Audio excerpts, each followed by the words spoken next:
नमस्कार प्यारे बच्चों, मैं राज सर आपके बीच में फिर एक नए वीडियो के साथ उपस्थित हूँ। और आज हम जब बात करेंगे मुगल वंश के अंतर्गत अकबर के बारे में बात करेंगे। ठीक है बच्चों, आइए ध्यान से देखते हैं।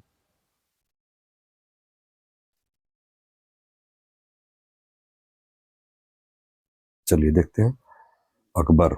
ठीक है, तो अकबर बारे में देखिए 1556 से लेकर के 1605 के बीच में अकबर का जो कार्यकाल है प्यारे बच्चों, वह 1556 से लेकर के 1605 ईस्वी तक रहा है। ठीक है, अकबर का जन्म अक्टूबर 1542 में हुआ था। अकबर जिसको द ग्रेट अकबर बोलते हैं, महान अकबर बोलते हैं, उन्हीं के बारे में बता रहे हैं आप लोग। बिल्कुल ध्यान से देखिए। अकबर का जन्म अक्टूबर 1542 में अमरकोट के राज्य अमरकोट राज के वीर साल के महल में सिंध में हुआ था। इसके पहले भी वीडियो हमने चर्चा किया हुआ है। तो अक्टूबर 1542 में अमरकोट के राज वीर साल के महल में सिंध में हुआ था। ठीक है, किसके महल में हुआ था? वीर साल के महल में हुआ था। ठीक है, अकबर के पिता का नाम क्या था? हुमायूं था। ठीक है, अकबर के पिता का नाम क्या था? हुमायूं। और माता का नाम क्या था? हमीदा बानो बेगम।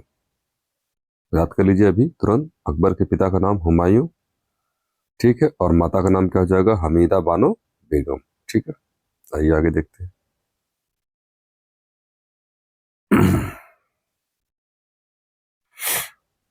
सर्वप्रथम गजनी का राज्यपाल बना था। कौन बना था? अकबर। सारी बातें हम जो डिटेल में बात कर रहे हैं, टोटल अकबर के बारे में बात करें तो सर्वप्रथम गजनी का राज्यपाल बना। कौन बना? अकबर बना।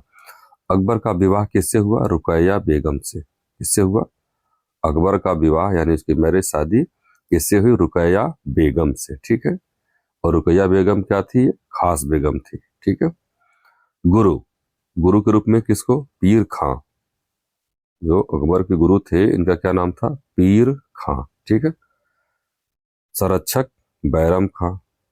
गुरु का नाम पूछेगा तो पीर खां, और संरक्षक पूछेगा तो बैरम खां। ठीक है, 1556 में हुमायूं की मृत्यु के बाद अकबर ने इसी वर्ष अपना राज्याभिषेक करवाया। कहाँ करवाया? आइए देखते हैं आगे।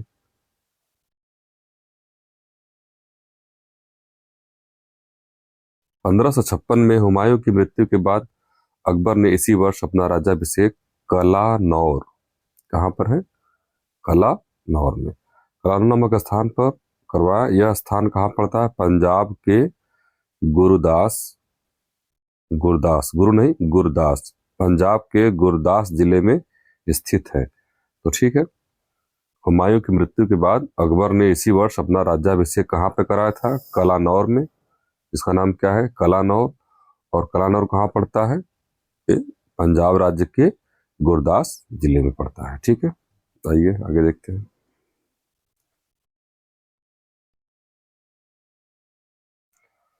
हुमायूं की मृत्यु के बाद दिल्ली पर हेमचंद्र ने अधिकार कर लिया। हुमायूं की मृत्यु के बाद दिल्ली पर किसने अधिकार कर लिया? हेमचंद्र, या इन्हीं को क्या बोलते हैं? हेमू बोलते हैं। ठीक है, इन्होंने क्या कर लिया? अधिकार कर लिया। थोड़ा सा हेमू के बारे में डिटेल देख लीजिए। हेमू जाति से क्या था? वैश्य। हेमू जाति से क्या था? वैश्य। हेमू हरियाणा के शासक आदिल हरियाणा के शासक, कहाँ के शासक? हरियाणा के शासक आदिल शाह का प्रधानमंत्री था। किसका प्रधानमंत्री था? हरियाणा का शासक जिसका क्या नाम था? आदिल शाह, उसी का प्रधानमंत्री था। कौन? हेमचंद या हेमू।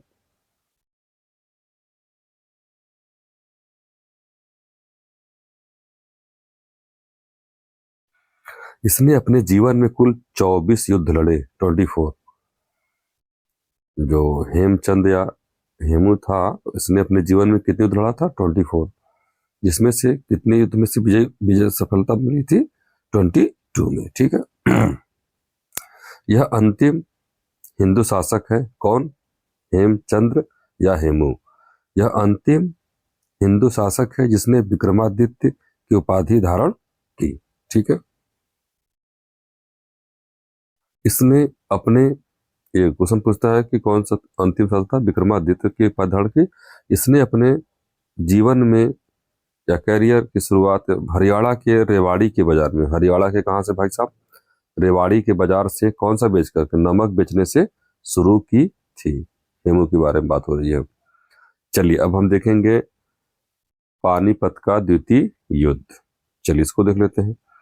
पानीपत का द्वितीय युद्ध किसके किसके बीच में हुआ था, तो क्या बताएंगे, अकबर और हेमू के बीच में। ठीक है, यही अकबर और हेमू के बीच में पानीपत का द्वितीय युद्ध हुआ था। कब हुआ था, 1556 ईस्वी में। ठीक है, 1526 में क्या हुआ था, पानीपत का प्रथम युद्ध था, बाबर और इब्राहिम लोदी के बीच में हुआ था।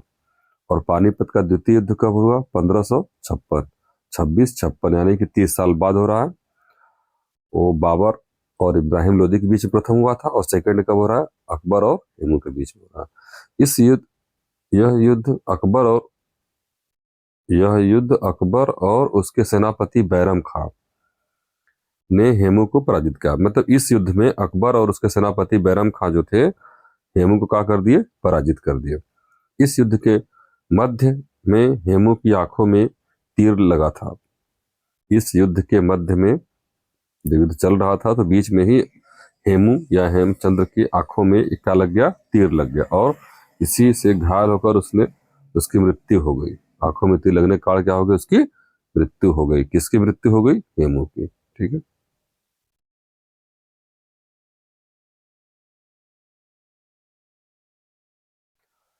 इसी के परिप्रेक्ष्य में कहा गया है कि हेमू की मृत्यु उसका दुर्भाग्य था। हेमू की मृत्यु उसका दुर्भाग्य और अकबर की विजय सौभाग्य था। ठीक है, जब तीर लगने के बाद उसकी मृत्यु हो गई तो इसी पर परिप्रेक्ष्य में कहा गया, कहावत है कि हेमू की मृत्यु उसका दुर्भाग्य था और अकबर का विजय उसका सौभाग्य था। ठीक है, 24 में से 22 युद्ध जीता था, निश्चित रूप से बहुत बढ़िया था। चलिए आगे देखते हैं, थोड़ा बैरम खां के बारे में देख लेते हैं। बैरम खां के संरक्षण काल, 1556 से लेकर के 1560 के बीच में क्या हो रहा है, अकबर 13 वर्ष 4 महीने की अवस्था में, कितने की अवस्था में भाई साहब, 13 वर्ष 4 महीने की अवस्था में दिल्ली का शासक बना। अकबर 13 वर्ष 4 महीने की अवस्था में दिल्ली का शासक बना। इसको बैरम खां ने संरक्षण प्रदान किया। इसको मतलब अकबर को इसने संरक्षण प्रदान किया था, क्योंकि 13 वर्ष 4 महीने का बहुत छोटा सा बालक था, तो बैरम खां ने संरक्षण प्रदान किया। बैरम खां का परिचय और अंत, थोड़ा इसको देख लेते हैं। बैरम खां हुमायूं के साथ भारत आया था। याद रखिएगा कि जो बैरम खां था, ये अकबर के पिताजी यानी हुमायूं के साथ कहां पर आया था, भारत आया था। ठीक है, यह ईरान का नागरिक था। जो बैरम खां था कहाँ का नागरिक था, ईरान का नागरिक, और सिया मतावलंबी था। सिया के मत को मानने वाला था। मत अवलंबी, जो उसका अवलंबन करे, किसका मत माने, उसके विचारों का। तो बैरम खां कहाँ का रहने वाला था, ईरान का रहने वाला था। ईरान का नागरिक और शिया मतावलंबी था। यह अहंकारी प्रवृत्ति का था, दंभी, पक्षपात करने वाला था, लेकिन इसके साथ इसके दूसरी तरफ वह उदार और दूरदर्शी भी था। ठीक है, अहंकारी भी था, दंभी भी था, पक्षपात करने वाला था, लेकिन इसके साथ साथ उसके अंदर उदारता थी और दूरदर्शी भी था। इसका सिया मतावलंबी होना, इसका बैरम खां का सिया मतावलंबी होना, बैरम खां का सिया मतावलंबी होना और अपने नजदीकियों को मुगल दरबार के प्रशासनिक पदों को देकर इसे प्रशासनिक पद देना इसके पतन का क्या बन गया, कारण बन गया। ठीक है,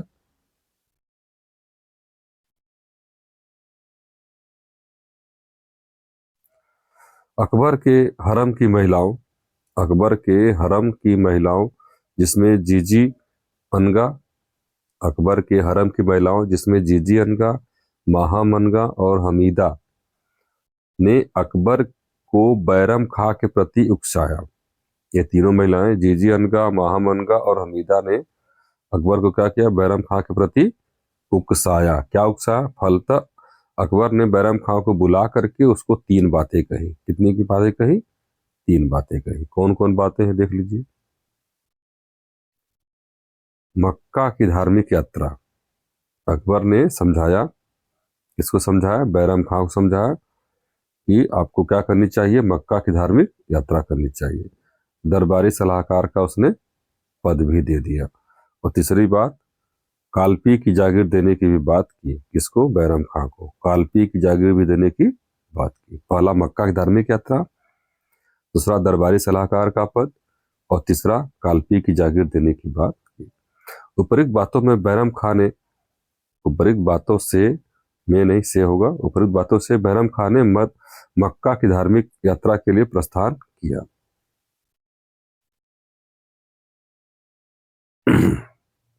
और गुजरात के पाटन, कौन सी जगह पे?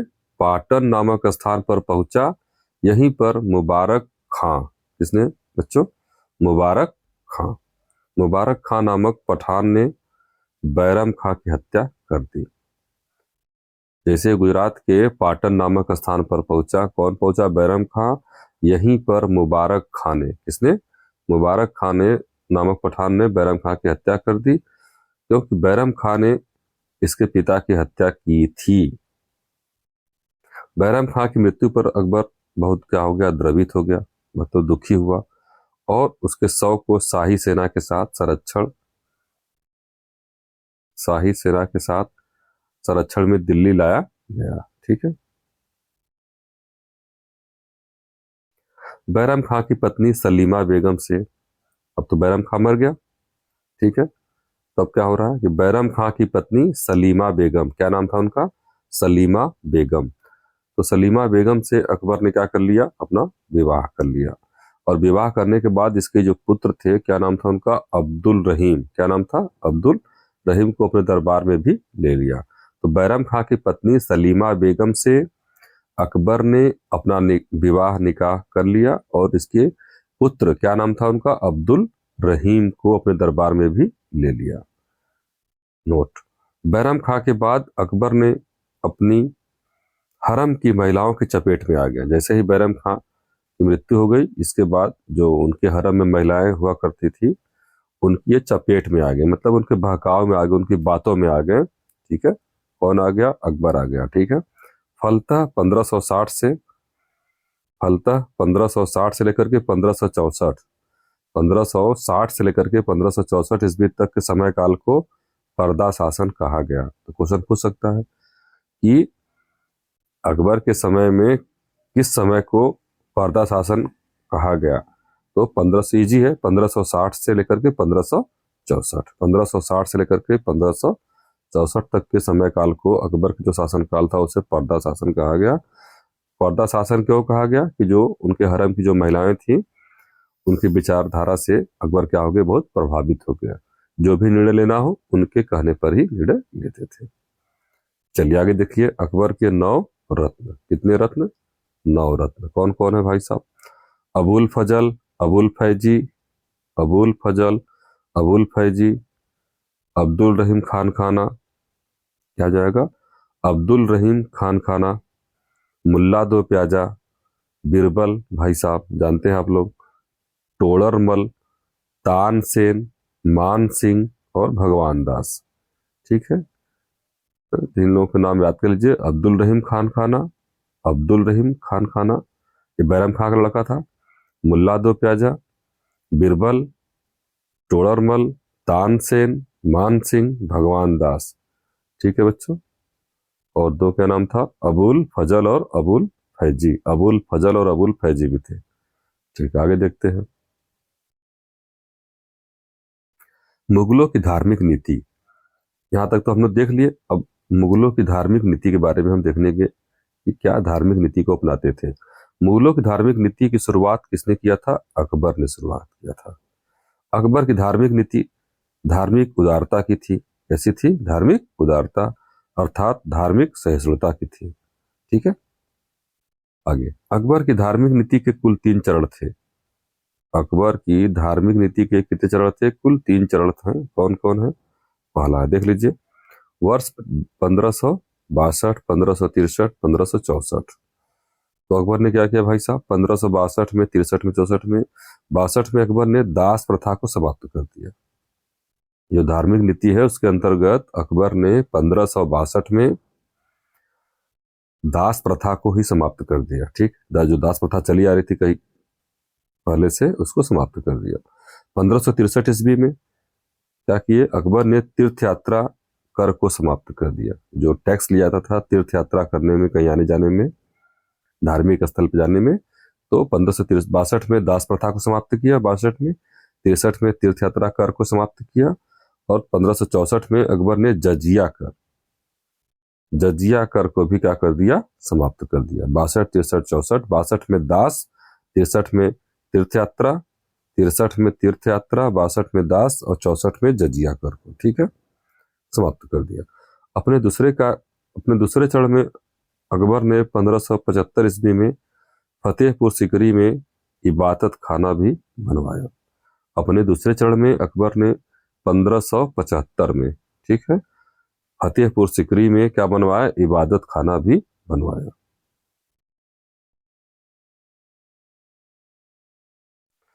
1578 ईस्वी में अकबर ने इसे सभी धर्मों के लिए खोला। ठीक है, 75 में तो बनवाया था 1575 में, लेकिन 1578 में इस ईस्वी में अकबर ने इसे सभी धर्मों के लिए खोला। इबादत खाना धार्मिक वाद विवाद का केंद्र था। जो इबादत खाना था कैसा था,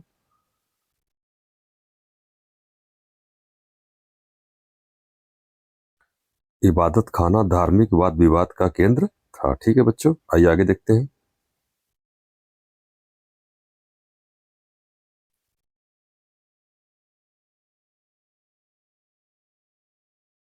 अकबर ने थर्ड चरण में 1582 में दीन ए इलाही का संकल्प लाया। अकबर ने, सीधा सीधा छोटे छोटे एग्जाम से ऐसे पूछता है कि दीन ए इलाही धर्म किसने चलाया था, तो आपका बताएंगे अकबर ने चलाया था। ठीक है, तो अकबर ने थर्ड चरण में 1582 ईस्वी में 1582 में दीन ए इलाही का संकल्प लिया। इसमें अकबर ने सभी धर्मों की, दीन ए इलाही में क्या किया, सभी धर्मों की अच्छी अच्छी बातों को ग्रहण किया। ठीक है, जितने भी उस समय थे, सभी धर्मों से जो अच्छी अच्छी बातें निकल करके आई थी, उसको उसमें क्या किया, उसमें संकलित किया। दीन ए इलाही ने दीन ए इलाही को बिरबल ने स्वीकार किया था।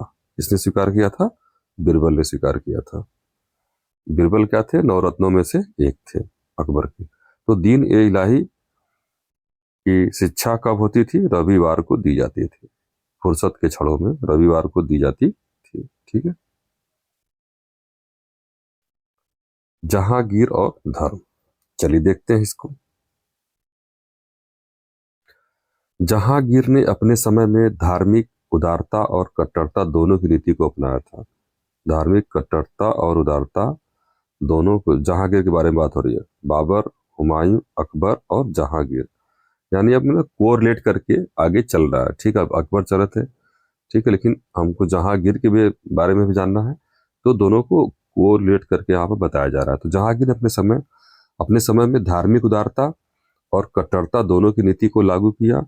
जहांगीर ने 1605 में सिखों के सिखों के पांचवें गुरु अर्जुन देव को दंड दिया। इसने दिया, जहांगीर। सिखों के पांचवें गुरु अर्जुन देव को दंड दिया, क्योंकि इन्होंने इन्होंने मतलब अर्जुन देव ने जहांगीर के पुत्र खुसरो का समर्थन किया था। ठीक है, आइए आगे देखते हैं।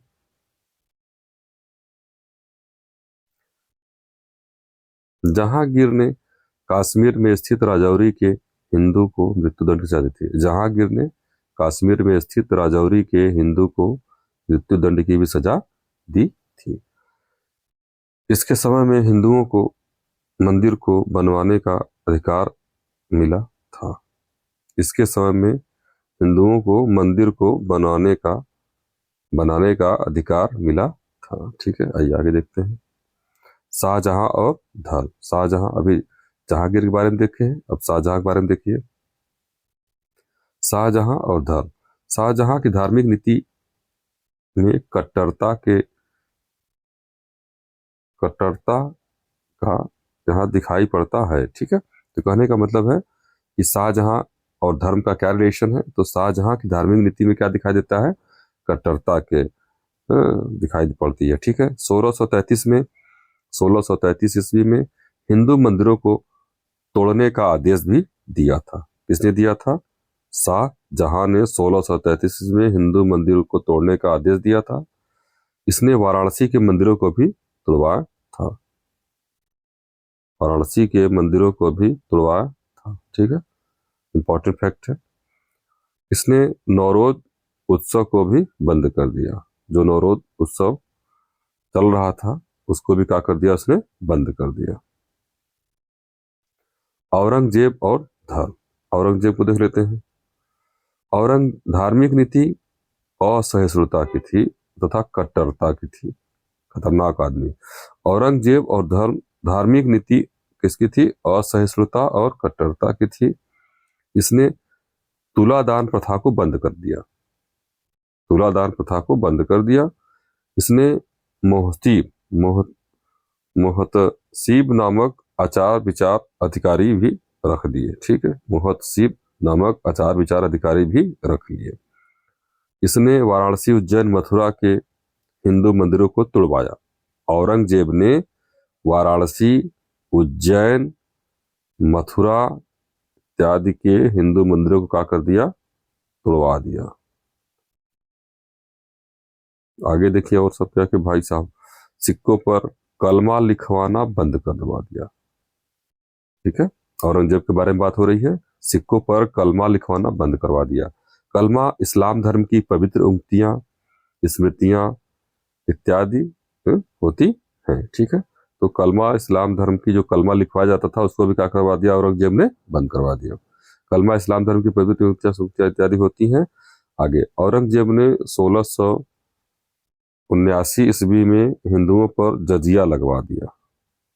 ठीक है, जजिया कर जो कि अकबर ने बंद कर दिया था, औरंगजेब ने फिर लगा दिया। हिंदुओं पर भी जजिया कर किस पर लगाया जा रहा है, हिंदुओं पर। ठीक है, याद रखिएगा 1679 में, 1679 में औरंगजेब ने अपने दरबार से इतिहासकारों को भी और कलाकारों को भी क्या कर दिया, निकाल दिया। औरंगजेब अपने दरबार से इतिहासकारों और कलाकारों को निकाल दिया। औरंगजेब ने सोने चांदी के बर्तन में भोजन करना भी निषिद्ध कर दिया। चलिए आगे देखते हैं, सोने चांदी के बर्तन में खाना नहीं खाना है। चलिए भाई आगे देखिए, मुगलों की दक्कन नीति, मुगलों की दक्कन नीति, दक्कन मतलब मुगलों की दक्कन नीति से तात्पर्य दक्षिण भारत से है। दक्कन कहने का मतलब क्या हो गया, दक्षिण भारत से हो गया। और दक्षिण भारत के कहाँ कहाँ से, अहमदनगर, बीजापुर, गोलकुंडा और खानदेश। याद रखिएगा फिर से, मुगलों की दक्कन नीति से तात्पर्य दक्षिण भारत के अहमदनगर, बीजापुर, गोलकुंडा और खानदेश, खानदेश राज्य से। ठीक है, सब दक्षिण भारत की राज्य है। ठीक है, आइए आगे देखते हैं। अकबर की दक्कन नीति, अकबर की दक्कन नीति क्या थी, अकबर की दक्कन नीति, अकबर ने उपयुक्त चार दक्कनी राज्यों के शासकों के दरबार में अपनी अधीनता को स्वीकार करने के लिए अपने पत्र और दूत भेजे थे। ठीक है, तो जो दक्कन की जो 4 राज्य थे तो उसमें अपने शासकों के दरबार में अपनी अधीनता को स्वीकार करने के लिए कि बिल्कुल आप मेरे अंदर में हो, अंदर में रहो, काम तुम ही करो। तो इसके लिए अकबर ने क्या किया, अपना पत्र और अपने दूत को भेजा हुआ था। खानदेन ने अकबर की अधीनता को सर्वप्रथम स्वीकार किया था। ठीक है, तो उसमें गोलकुंडा अभी ऊपर बताया ना, तो उसमें सब क्या था, सबसे पहले किसने स्वीकार किया था इस अकबर की अधीनता को, तो खानदेन, खानदेन ने अकबर की अधीनता को सर्वप्रथम स्वीकार किया। आइए आगे देखते हैं। अकबर ने अहमदनगर के खिलाफ आक्रमणकारी नीति अपनाई। अकबर ने अहमदनगर के खिलाफ आक्रमणकारी नीति अपनाई। यहाँ की शासिका क्या थी, चांद बीबी थी। चांद बीबी कहाँ की शासिका थी, अहमदनगर की। चांद बीबी कहाँ शासिका थी, अहमदनगर की थी। और वहां पर कौन सा सिस्टम अपनाए भाई साहब अकबर? आक्रमणकारी नीति अपनाई थी। चलिए अब देखते हैं आगे। जहांगीर की दक्कन नीति।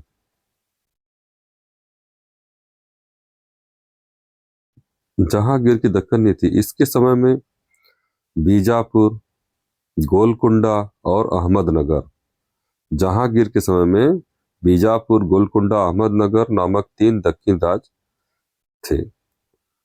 जहांगीर की दक्कन नीति असफल थी क्योंकि उसमें किसी भी दक्कन राज्य को दिल्ली का हिस्सा नहीं बनाया था। शाहजहां की दक्कन नीति। शाहजहां 1632 से 1633 ईस्वी में अहमदनगर को दिल्ली का हिस्सा बना लिया। शाहजहां ने 1632-33 में अहमदनगर को दिल्ली का हिस्सा बना लिया। गुड।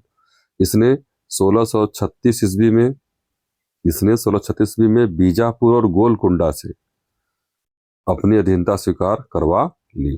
ठीक है, अहमदनगर को उसका हिस्सा बनवा लिया दिल्ली का शाहजहां, और बीजापुर और गोलकुंडा को अपनी अधीनता को स्वीकार करने के लिए मजबूर कर दिया।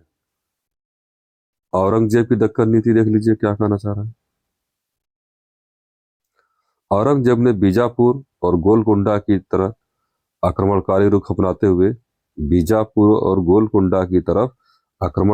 अपनाते हुए वर्ष 1686 में बीजापुर को, 1687 में गोलकुंडा को मुगल राज का हिस्सा बना लिया। ठीक है, आइए इस तरह इंपॉर्टेंट चीज है। इस तरह अकबर ने खान देश को, शाहजहां ने अहमदनगर को, औरंगजेब ने बीजापुर, गोलकुंडा को मुगलों का हिस्सा बना लिया। इस तरह से तो ऐसे याद कर लीजिए, अकबर ने किसको? खान देश को, अकबर खान देश को, शाहजहां अहमदनगर को,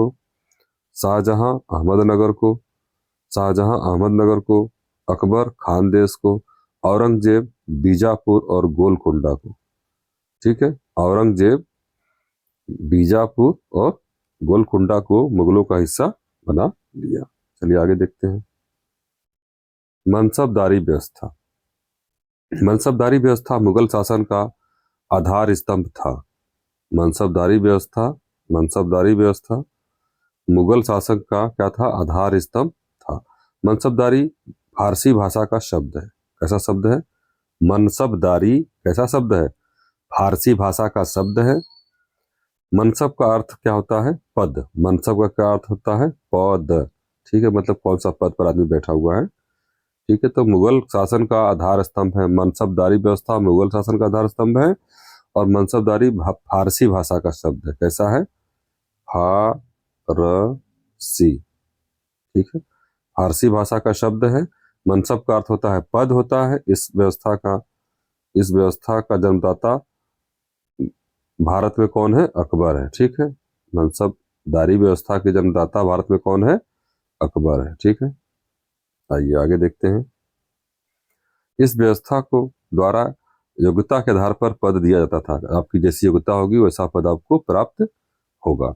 इस व्यवस्था में स्थानांतरण की सुविधा थी। इस व्यवस्था में नागरिक क्षेत्र और सैनिक क्षेत्र दोनों में पद होते थे। नागरिकता के रूप में भी आप काम कर सकते, नागरिक के रूप में, और सैनिक के रूप में भी आपको काम मिलता था, जैसे आपके अंदर योग्यता होती थी। ठीक है, आइए आगे देखते हैं। पद दिए गए थे। इस व्यवस्था में नागरिक क्षेत्र और धार्मिक थे। इस व्यवस्था को अकबर ने जात पद और सवात पद में विभाजित किया था। इस व्यवस्था को अकबर ने किसमें किया था? ठीक है, इस व्यवस्था को अकबर ने किसमें किया था बच्चों? जात पद और सवार पद में विभाजित किया। ठीक है, वीडियो बहुत लंबा हो जाएगा, इसलिए हम शेष जो इसका बच रहा है हम वो नेक्स्ट वीडियो में बात करेंगे। ठीक है बच्चों, बहुत बहुत धन्यवाद। ऐसे हमारे वीडियो देखते रहिए। बहुत बहुत आपका शुक्रिया, और जय हिंद। मिलते हैं नेक्स्ट वीडियो में। Thank you.